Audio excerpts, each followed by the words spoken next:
আজকে ইফতারিতে ভাত ছিল, তাই ভাত খাইলাম। আর সারাদিন রোজা রেখে ইফতারিতে অন্য কিছু খাইতে মন চায় না, ভাতটাই আর কি ভালো লাগে। আর গরম ভাতের সাথে একটা খিরের কিছু মানে কয়েক টুকরা খিরেই আর হচ্ছে তোমার লেবু আর এলাঞ্চি শাকের ভর্তা আর হচ্ছে একটা বেগুনি, একটা আলুর, একটা বেগুনি, একটা বড়া আর হইলো একটা ইলিশ মাছ ভাজা। আর এটাই আমার ইফতারের খাবার। আর সারাদিন রোজা রেখে এক গ্লাস পানি আর এক গ্লাস শরবত খাইলে আর কিছুই খাইতে পারি না। আর বিশেষ করে ভাজা পোড়া তো বেশি খাইতে পারি না।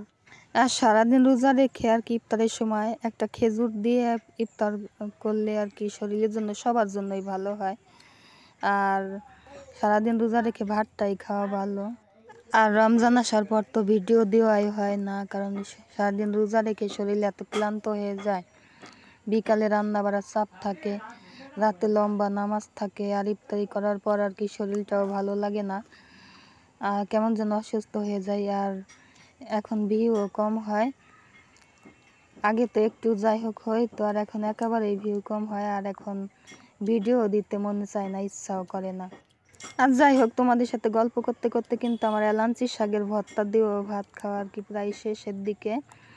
আর এলাঞ্চি শাকটা হচ্ছে তোমার সেচি শাকের মতোই দেখতে আর কি, কাঁচা পেঁয়াজ দিয়ে শুকনো মরিচ আর কি টেলে সরিষার তেল দিয়ে আর এলাঞ্চি শাকটা ধুয়ে কুচি কুচি করে কেটে আর কি হাতে ডলে ভর্তা করছি। এটা খেতে অনেক মজা হয়, গরম ভাতে তো অনেক মজা হয়। আর এই এলাঞ্চি শাকের পাতা আর কি ভাজি করলেও আর কি মজা হয়, একটু তিতো তিতো লাগে। তারপর আর কি যাদের আর কি গ্যাস একটু তিতা তিতা আর কি ঢেক ঢেক উঠে, তাদের জন্য ভালো হয়। আর জানি না কোন কোন অঞ্চলে খায়, কিন্তু আমাদের অঞ্চলে খায় ভাজি করে, ভর্তা করে, বা তোমার বেসন দিয়ে চপ করেও খায়।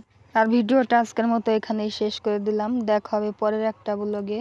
ততক্ষণ তোমরা ভালো থাকো, সুস্থ থাকো, আমার জন্য দোয়া করো। আল্লাহ হাফিজ, আসসালামু আলাইকুম।